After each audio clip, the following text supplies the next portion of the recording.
Good morning and happy Thanksgiving and welcome to the kitchen here at the Kuhn Family Farm. We are getting all the ingredients together for today's festivities and feast.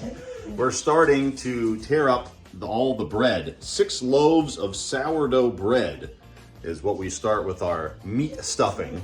As you can see over here is the meat, at least part of it. Some of our pastured pork sausage that we put into it. That helps to really beef it up, even though it's pork. And then we've got our chicken stock. We've got butter, lots of butter, adding flavor. Something I'm not too thrilled about, well, it's part of the ingredients, of course, celery, and then we've got eggs. And also some onions, actually lots of onions. So what do you put in your stuffing as you get ready to either stuff the bird or just enjoy stuffing with a side of turkey? Let us know in the comments.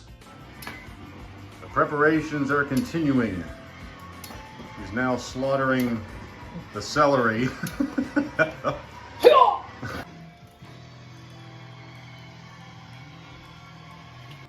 Preparations for the pumpkin pie. Arr, that's it, matey. These are homegrown right here on the farm. Look how thick, how solid they are. It's not stringy and watery. I'm gonna save some of the seeds for next year. The rinds go for the pigs, and then the innards go for the pie.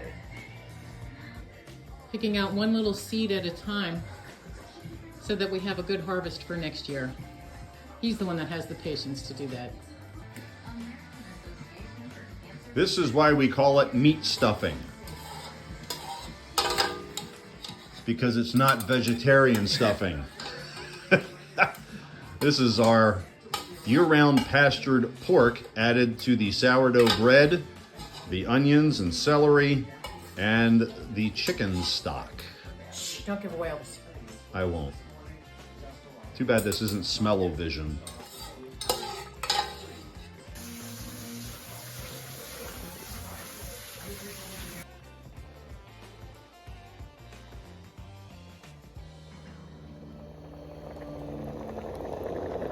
Taking a quick break from all the cooking and baking today on Thanksgiving to come out and check on our chickens, our pasture birdies.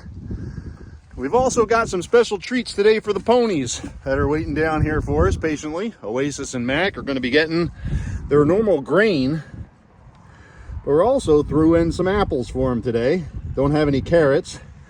They usually like to get the carrots, and then once we take care of grain and the ponies, we'll take you out back and show you the special treat we have for the pigs today. And we're out here with the special Thanksgiving treat for our piggies. We're gonna put their special treat out here in their pasture.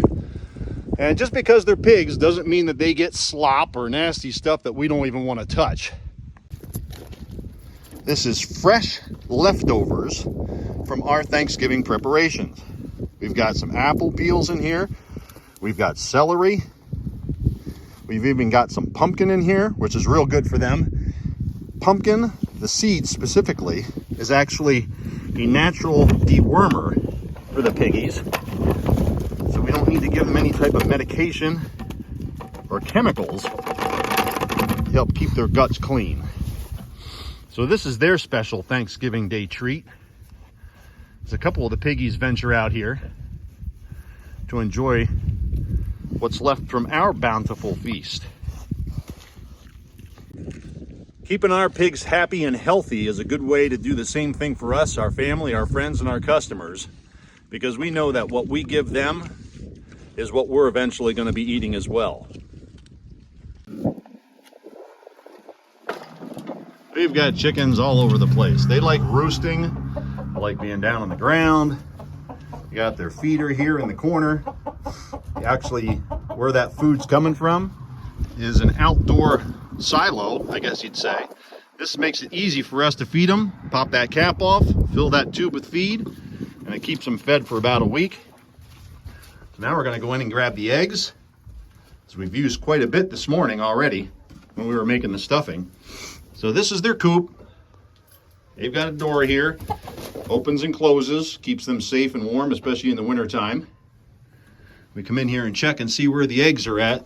They've got quite a few nests. And here's our eggs for tomorrow's breakfast. This is the outdoor pasture area we have set up for our chickens. We used to just let them free range throughout anywhere they wanted to go across the farm, up on the back porch, out there with the horses. But, oh, about a year or so ago, we had quite a fox problem. So now that's why we have this chicken fortress set up. We've got electric fence wire around the outside, kind of like we do for the cows. It's electrified to keep the foxes and any other type of predators away from them. Makes them a lot calmer, the chickens that is, and us as well. So what do? Do you raise chickens? A lot of people are starting to do it over the last couple of years because of the supposed food insecurities, which is a good thing, that people are raising their own food. Helps them to get educated about where their food comes from. How do you raise your chickens where you're at? Let us know in the comments. The corner feeder setup that I have devised for this year, because it's constantly changing, we're always looking for new ways to care for our animals and to make our lives easier to do so. This year, I just have a little fenced in area here, right in the back corner. And this is obviously a pre-made panel. We got at our local feed mill. It's good and heavy duty, which you need, especially when you're having beef cows. But this allows us access from the back side where there's a gate that swings open. So we don't even necessarily need a tractor that has a loader to get the heavy bales inside of there. You can just pick them up, back the tractor in if you're using 3-point hitch, set it in, and then you can see we also have a tarp there to kind of keep the weather off of the bale, to keep it as fresh as possible for them. But this is the setup that we're trying out for this year. We'll let you know how that works out as we work through the winter. Our cows pretty much get the same diet every day this time of the year, which is their wet wrapped baleage, which is the wet hay that we make. And the other thing that's also important, whether it's for a Thanksgiving feast or just taking care of animals like this every day, is the water source. You got to make sure the water is fresh, and you got to make sure, especially this time of the year, the water is running. So what kind of watering system do you guys use if you raise beef cows? This is one that we just implemented last year. It worked well last winter, and it should work well this winter as well. So far it's been fairly mild here, but I don't have the brand name right off the top of my head, but you can see it's fairly simple. All of the components are inside, and it works kind of like a frost-free hydrant, if you're familiar with that. It's on demand, so every time the cows want to get fresh water, that's what they're getting. They get used to this in here. This is what they push on with their nose, and when they do, automatically fills with fresh water. They can drink it down, and then whatever they don't drink goes down the drain and out into a huge area underneath here, about 4 foot down, of crushed stone to drain out, to make sure that the mechanism down at the bottom doesn't freeze. This is perfect because it also does not require electric. So you don't have to worry about running an electric line, just a water line, which we have run from all the way back up there at the barn, buried underground, at least 4 foot, because that's about how far down we go with a severe frost line. But this is perfect. You don't have to worry about it freezing, and they get fresh water every time they need it.